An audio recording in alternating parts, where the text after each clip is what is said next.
Kehidupan dalam rencana Tuhan. Mario Dandi Satrio menggemparkan dunia. Di depan banyak orang, CCTV bahkan sengaja direkam lalu menjadi viral. Mario menganiaya David secara sangat-sangat kejam sampai sekarat bahkan koma. Mengapa hati seorang anak muda sampai begitu nekat, jahat, dan sesat? Mengapa Mario berani melakukan kejahatan itu bahkan secara terbuka, bahkan dengan bangga berteriak-teriak, tidak takut terhadap hukum? Melihat latar belakangnya yang sering memamerkan harta, kendaraan Rubicon, moge, dan kekayaan orang tua, semua itu menyatakan bahwa kemakmuran telah membuat Mario menjadi kejam. Beberapa ahli sering menyatakan bahwa kejahatan di suatu negara atau masyarakat adalah disebabkan oleh karena kemiskinan. Tetapi sekarang Rubicon dan moge bersaksi bahwa kemakmuran dapat menyebabkan kejahatan yang mengerikan dan disombongkan. Rubicon dan moge bersaksi bahwa harta yang banyak dapat sangat mematikan moral dan rohani. Rubicon dan moge Mario seakan menjadi saksi bahwa pemiliknya merasa sangat sakti. Orang yang berharta dan berkedudukan dapat bertindak semaunya. Ananias dan Safira terjebak juga ke dalam kejahatan yang disebabkan oleh harta.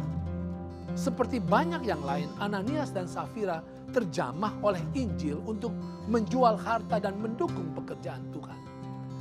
Tetapi setelah terjual, melihat nilai harta yang begitu besar, muncullah penyesalan. Ditambah juga mungkin mereka menemukan alasan-alasan terhadap berbagai masalah yang ada dalam kepemimpinan gereja Kristen ketika itu. Akhirnya mereka memutuskan untuk memberikan hanya sebagian saja dari hasil penjualan tanah mereka. Toh ini adalah harta kami, pikir mereka.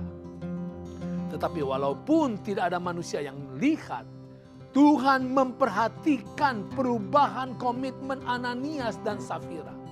Mereka telah berubah menjadi licik terhadap Tuhan.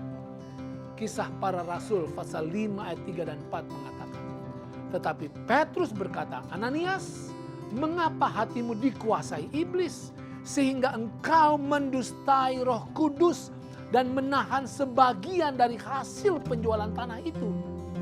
Selama tanah itu tidak dijual, bukankah itu tetap kepunyaanmu?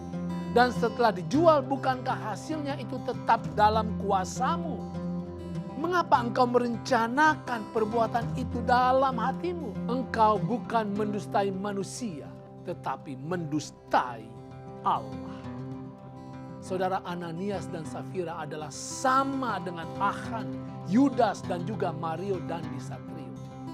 Mereka membiarkan harta, kekayaan, tanah, jubah yang indah buatan Sinear, 30 uang perak, Rubicon, moge, tas-tas Christian Dior, Chanel, First House, dan lain-lainnya yang mematikan kepekaan terhadap sesama manusia, mematikan moral, dan yang menyedihkan adalah mematikan roh takut, hormat, dan cinta kepada Tuhan.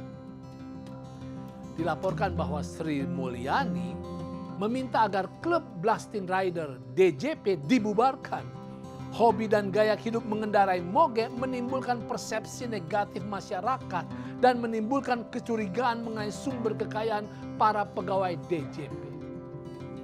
Dan diberitakan bahwa setelah perintah itu maka banyak moge yang dijual. Saudara, Yesus katakan kepada orang muda yang kaya, pergilah, juallah yang kau miliki dan berikanlah itu kepada orang-orang miskin. Maka engkau akan beroleh harta di sorga. Kemudian datanglah kemari dan ikutlah aku. Artinya saudara, lepaskan genggaman kita dari materi apapun di hati kita. Jangan pernah jadikan harta perlindungan dan kebanggaan kita. Kalau Anda adalah orang berharta, kalau Anda adalah orang sederhana, Kalau Anda adalah orang yang berkekurangan, senantiasa berlindunglah, berserahlah, berfokuslah hanya kepada Yesus saja. Genggamlah dan banggakan Yesus saja di hatimu selalu. Anda pasti menjadi bahagia, penuh damai sejahtera, dan bahkan menikmati kemakmuran yang sebenarnya. Itu